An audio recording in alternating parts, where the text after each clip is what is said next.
So for today vlog, we will go to thrift store here in Canada. So now the weather, it's very sunny and windy, but it's fine, it's not cold.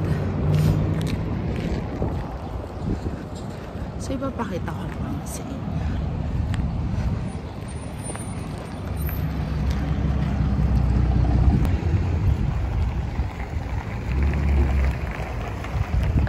So here is the thrift store. I need to go here. Ayan, nakapasok na ako sa thrift store. Ayan yung loob niya. Ito nga pala yung OOTD natin. OPAC.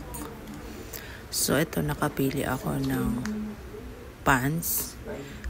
Yung kulay pink, ano siya, 50%. So $5.50 siya. So half price siya. So ito try natin, fit natin. Ayan, so binidyuhan ko ulit siya. Merong mga sapatos. Yan. Maraming iba-ibang klase. And then meron ding stuffed toys. Ayan. Binibidyuhan ko sila. Yan, may mga damit. Ayan, nakalabas na. Ayan, nakaalis na ako. Nakabilang ako ng isang pants. Pambahay. Ayan, so lakad-lakad lang tayo.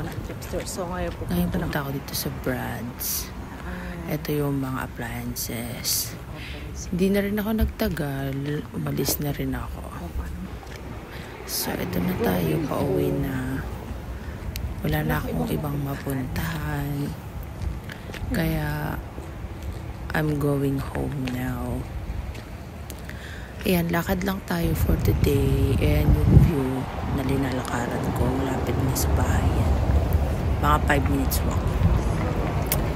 Ayan, maganda yung araw ngayon. Ito na, nandito na ako sa bahay.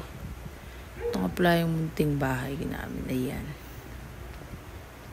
So, thank you for watching mga Marites. See you. Thank you.